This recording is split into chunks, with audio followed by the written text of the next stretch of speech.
Columbia Broadcasting System and its affiliated stations present Orson Welles and the Mercury Theater on the Air in The War of the Worlds by H.G. Wells.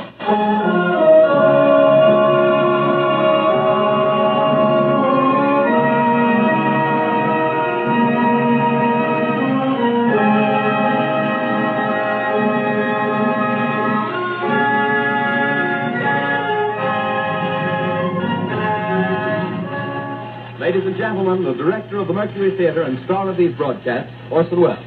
We know now that in the early years of the 20th century, this world was being watched closely by intelligences greater than man's, and yet as mortal as his own. We know now that as human beings busied themselves about their various...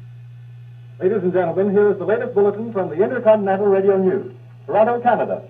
Professor Morris of Macmillan University reports observing a total of 3 explosions on the planet Mars between the hours of 7:45 p.m. and 9:20 p.m. Eastern Standard Time. Now, nearer home, comes a special bulletin from Trenton, New Jersey. It is reported that at 8:50 p.m., a huge flaming object, believed to be a meteorite, fell on a farm in the neighborhood of Grover's Mill, New Jersey, 22 miles from Trenton. The flash in the sky was visible within a radius of several hundred miles, and the noise of the impact was heard as far north as Elizabeth. We have dispatched a special mobile unit to the scene, and we'll have our commentator... Ladies and gentlemen, this is Carl Phillips again, out at the Wilmot Farm, Grover's Mill, New Jersey. Professor Pearson and myself made the 11 miles from Princeton in 10 minutes. Well, I hardly know where to begin. Painfully, your word picture the strange scene before my eyes. But I can see the object itself doesn't look very much like a meteor. At least not the meteors I've seen. It looks more like a huge cylinder. Has a diameter of... what would you say, Professor? What would you say? What's the diameter of this? About 30 yards. About 30 yards. Spectators now are pressing close to the object in spite of the efforts of the police to keep them back.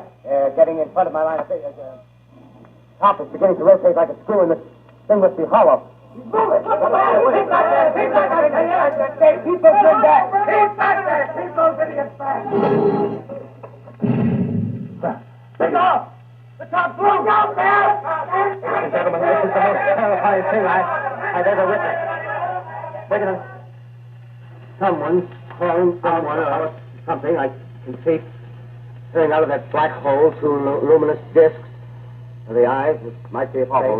Eyes are black and they gleam like a serpent. The mouth is a kind of V-shape with saliva dripping from its rimless lips. It seems to quiver and pulsate, and the monster or whatever it is can hardly move. It seems weighed down by possibly gravity or something. The thing's rising up now in the cloud falls. Dick, while his captain and 2 policemen advance with something in their hands. I can see it now. It's a white handkerchief tied to a pole. Flag of truce. If those creatures know what that means, what anything means. Wait a minute, something's happening. Humped shape is rising out of the pit. I can make out a small beam of light against a mirror. What's that? There's a jet of flame springs in the mirror and it leaps right at the advancing men. He strikes them head on. The lords are turning into flames. He's caught by the woods of the fire. Coming everywhere. Coming this way now. About 20 yards to my right.